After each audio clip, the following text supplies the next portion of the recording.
Hola, buenos días amigos.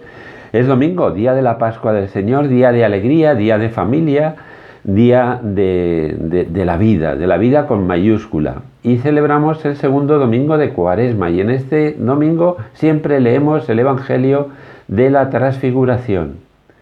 Pues vamos a acercarnos al Señor y también a no olvidar que estamos en este camino, que no podemos pararnos, que no nos puede entrar la pájara en este camino de conversión y que, como nos decía el profeta Joel al principio de este tiempo de Cuaresma, hay que volver al Señor, hay que rasgar los corazones y no las vestiduras, hay que recibir ese influjo benéfico también de la oración de la Iglesia que se hace más intensa en este tiempo y también la presencia del Evangelio, de la palabra de Dios.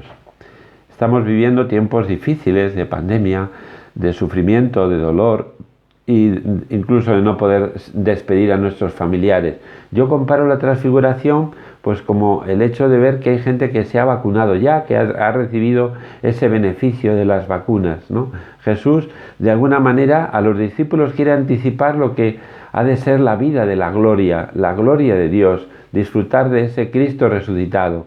Bueno, pues nosotros también en este momento de dificultad, de pandemia, necesitamos ver que hay una luz al final del túnel, es decir, que se puede superar esta pandemia, esto que ha provocado tanto sufrimiento. No sé si sirve esta comparación, pero se me ha ocurrido al hilo de la actualidad. Pero vamos a ir al Monte Tabor, vamos a acercarnos a esa realidad. Es curioso que nada más iniciar la Cuaresma, el camino hacia la cruz, hacia la Pascua, ya se nos propone ese destino último de este camino. Es la gloria de Dios y también la gloria del hombre, porque la victoria de Jesucristo es también nuestra victoria. Y Jesús sube a la montaña, no nos dice qué montaña era, una montaña, porque la montaña en la Biblia siempre es el lugar de la presencia de Dios, de la manifestación de Dios, de la revelación de Dios. Y allí, en esa montaña, aparece Jesús con Moisés y Elías, representando a la ley y los profetas.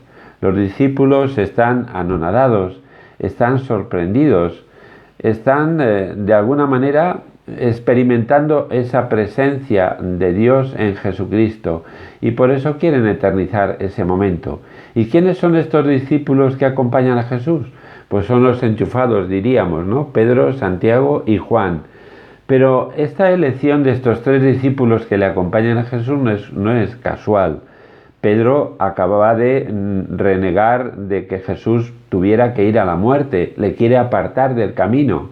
Por eso Jesús lo que hace después también es mostrarle qué significa la vida y la resurrección en esa transfiguración.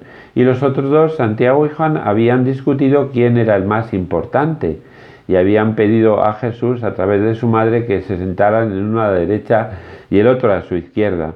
De alguna manera les quiere mostrar, les quiere aleccionar sobre que el camino de la cruz termina siempre en la Pascua, en la vida.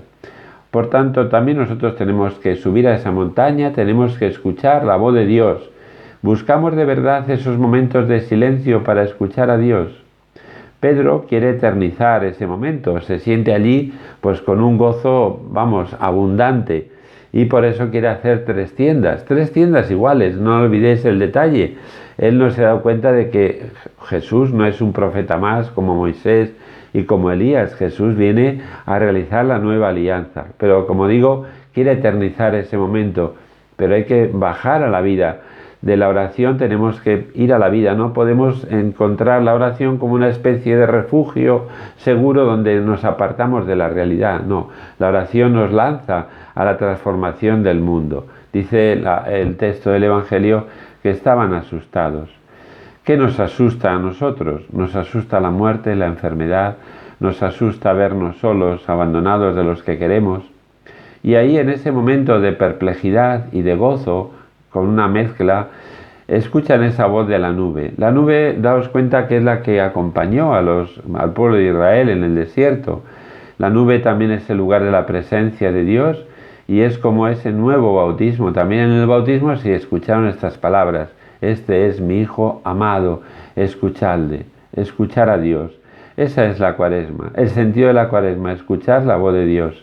Y bajaron del monte y se les quedó grabado.